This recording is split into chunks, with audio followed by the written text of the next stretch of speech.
Hey everyone, my name is Nick Hill. I am a real estate investor, mortgage agent, partner at Land Bank Advisors, and lucky enough to co-host Canada's #1 real estate podcast with Daniel Foch. When Valery asked me to hop on here and do the mortgage portion of their masterclass, I was very excited. I love real estate. I love real estate investing. But what I didn't love at first and what I didn't understand was mortgages. After buying a few investment properties, I quickly realized how absolutely vital it is to have an understanding and a grasp on mortgages, whether you are a first-time home buyer or a seasoned real estate investor. For most people, a mortgage will be the largest debt they have, and a home purchase will be the biggest purchase that they make in their lives. So why wouldn't you want to know what you're getting yourself into? I actually became a mortgage agent initially because I had bought property and didn't understand what I was buying from the financial side of things. From then, I have been working with first-time home buyers, second-time home buyers, and people that buy homes professionally and trying to help and educate them along the way. Real estate and real estate investing in Canada is not easy these days. It's highly competitive, expensive, and complicated, and mortgages just make it even more complicated. There's terms, there's definitions, there's acronyms, and we are here to shed light on all those things and make what is a very complicated process and system easy to understand and digest for you. So I hope you're able to follow along and learn with me as I've learned from many people smarter than me over the last several years. So thanks so much, and let's get started. In this section, we're going to be discussing where, how, and when you should get a mortgage. How much does it cost? How does it work, and which mortgage is right for you? Picking a mortgage isn't as enjoyable or exciting as perusing homes online or picking a tile for the backsplash, but it's vital to understand because it's possibly the most important part of buying a home. And for a lot of people, it'll be the biggest purchase they ever make in their lives. Simply put, a mortgage is a loan to buy a home. That loan can come from a bank, a financial institution, or in some cases, an individual, and they all have terms and conditions detailing how that mortgage or that loan is supposed to be paid back. Now, not all mortgages are the same, so understanding your mortgage is a must, and that's what we're here for. It is important to plan your finances around your mortgage, which again, for most people, will make up a large part of their debt. Traditionally, the rule is no more than 30 to 32% of your gross annual income should go to your mortgage expenses. That includes principal, interest, property taxes, heating costs, and even condo fees. So let's say you make $100,000 a year. You should be spending no more than $30,000 to $32,000 annually on your mortgage or your housing costs. A mortgage is a loan that allows you to use leverage. You invest in assets without having to pay for the whole amount of the loan upfront. Real estate investing, and business in general all use leverage as a tool to grow and purchase assets. But leverage can be a double-edged sword. It can accelerate your wealth creation process, but if you don't grasp how it works, it might cost you significantly during a market downturn, a bad deal, or a bad investment. So we've established a mortgage is a loan to buy a home, and each mortgage has a term length, an amortization period, an interest rate that can either change or stay the same. You can go get a mortgage through a bank, a mortgage agent, a credit union, a financial institution, which in the industry is known as a monoline lender. Now, this all sounds pretty complicated. Well, that's because it is, especially if you're hearing about it all at once. But we're going to break it all down so you have a thorough understanding of what a mortgage is, how they work, and again, which one is right for you. Let's start off by looking at when you should get a mortgage. In some cases, the earlier, the better. If you're thinking of purchasing a home in the distant or near future, there is never a bad time to engage your bank or your mortgage broker. Most real estate agents, in fact, won't even take their clients out to look at properties if they haven't engaged with a mortgage professional, at the very least to run some numbers. Knowing details about what you can afford will save both you and your realtor time and energy, because you will now be basing your search and the purchase price off of what you know that you can afford. Personally, I would recommend that you borrow less than the maximum allowed. Just because you can borrow X amount does not mean that you should. Remember what I just mentioned, the 30 to 32% rule. In some Canadian cities, according to National Bank's affordability report, people were spending up to 60% on housing costs, and in some extreme cases, over 80%. Do not do that. Don't be one of those people. So, you're interested in buying a house in the near future.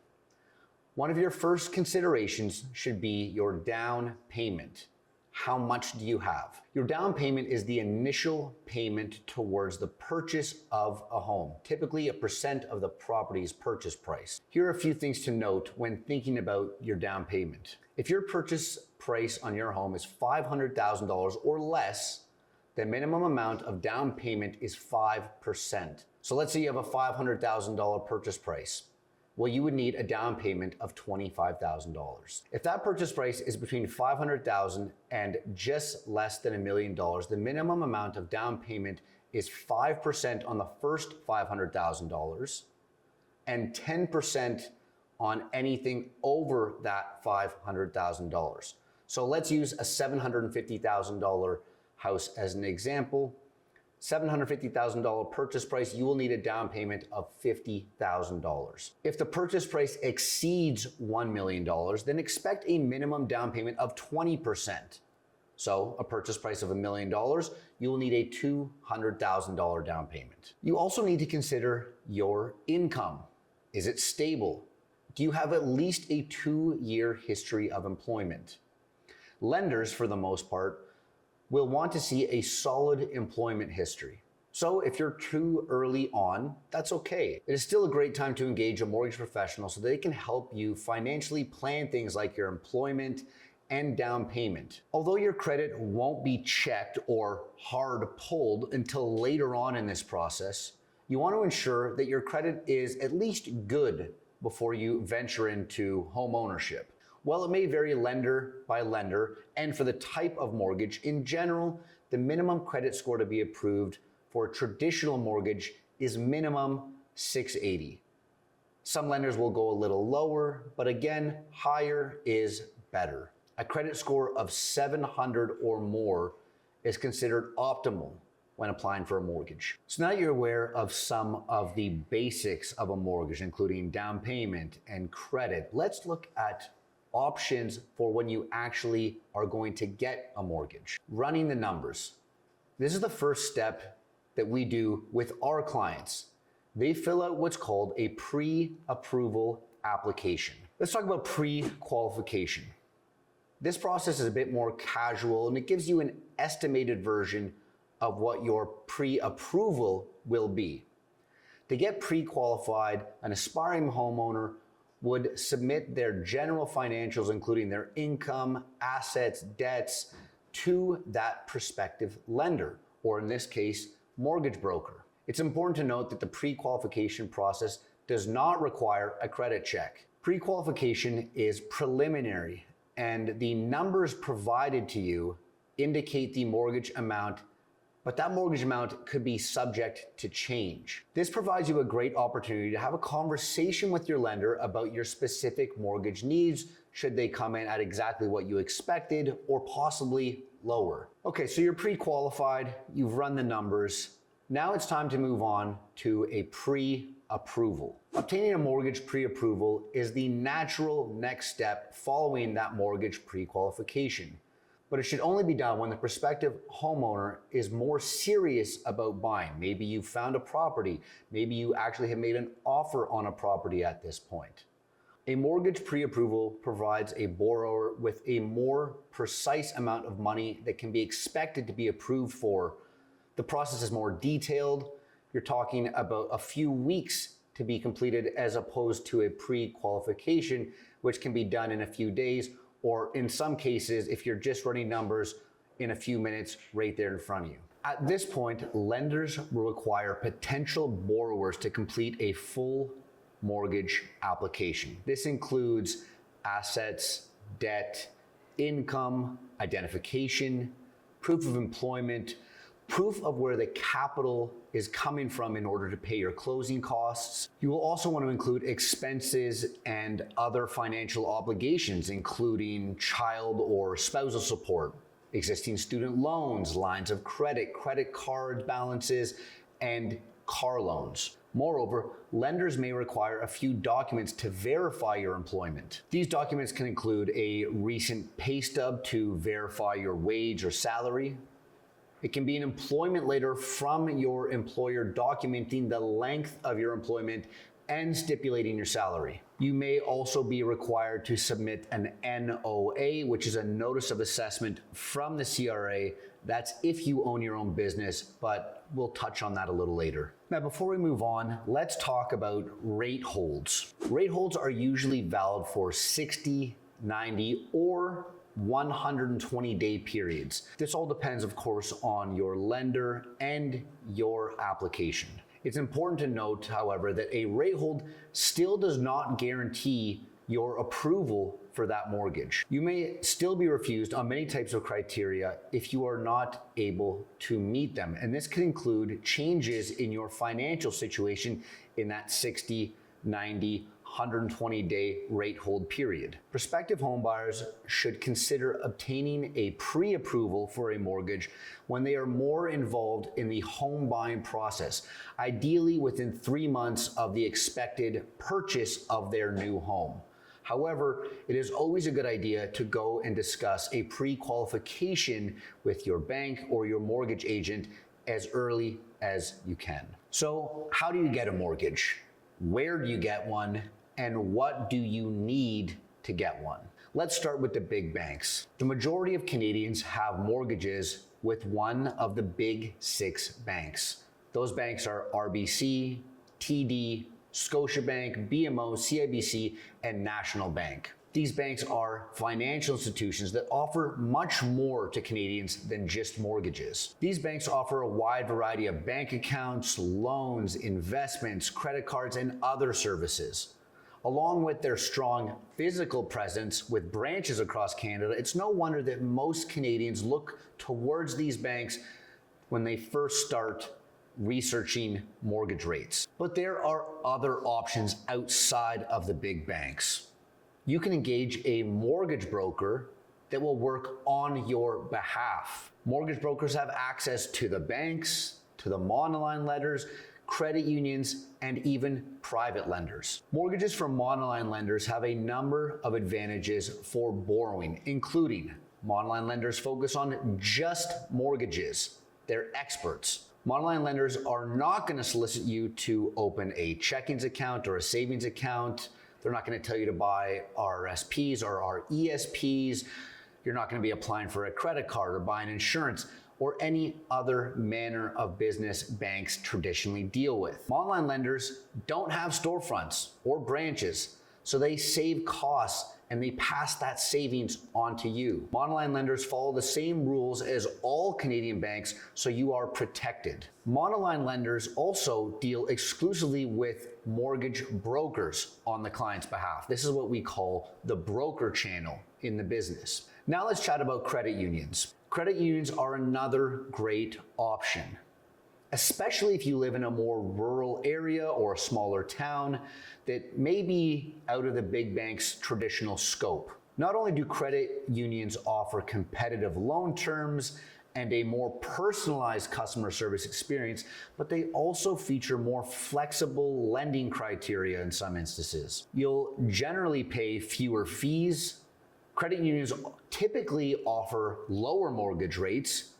You'll likely receive exceptional service, and the eligibility guidelines might be a little more lenient. So outside of working directly with a bank, a monoline lender, or a credit union, you can also engage a professional mortgage agent. These individuals have access to many different lenders, their products, and have an in-depth knowledge of what would be the right fit for their client. Now, in any of these cases, lenders will require documents to verify your employment. We've already talked about this. They will ask you for recent pay stubs to verify your wage or your salary, an employment letter documenting the length of your employment and your salary, again, a notice of assessment from the CRA, and if everything checks out, you'll receive a loan commitment letter confirming the following: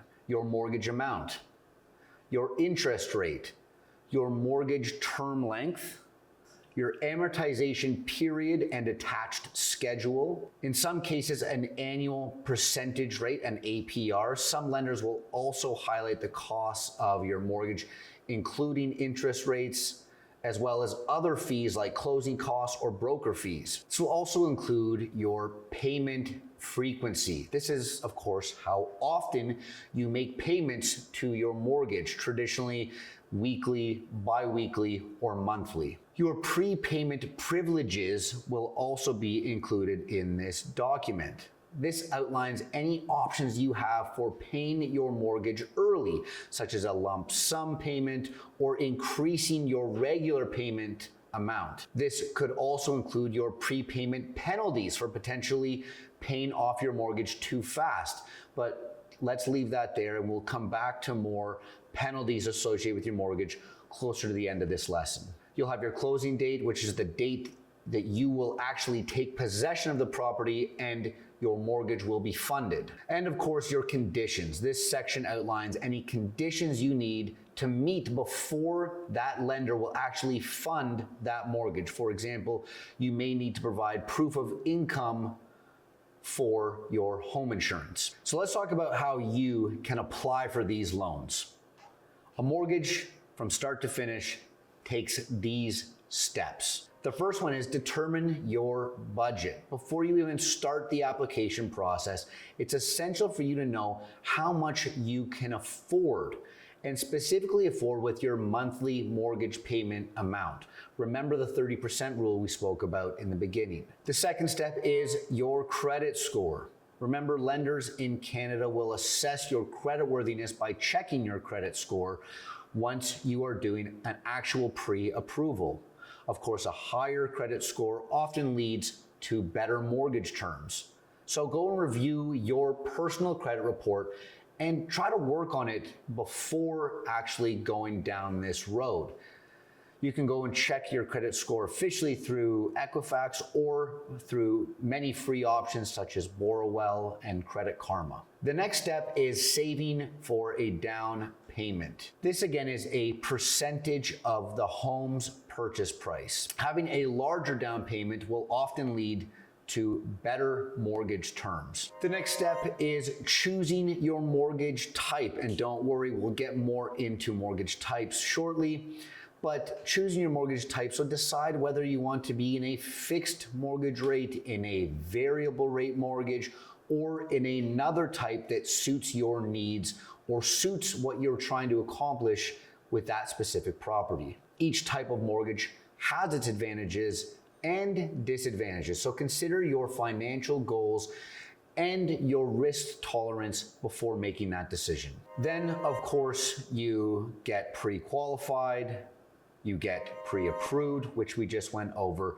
Then it's time to start looking for your mortgage lender. Now, we just touched on several different ways that you can get a mortgage: mortgage brokers, monoline lenders, banks, credit unions, and in some cases, even private lenders, which are private individuals that lend you money. Throughout this process, what you want to be doing is comparing your mortgage rate, your mortgage terms, and comparing and contrasting different lenders to find one that suits your needs. Now you've completed the mortgage application. Now, once you've chosen a lender, you'll need to complete that pre-approval application. You need to provide all those financial details and documents that we discussed. The next step is underwriting and approval.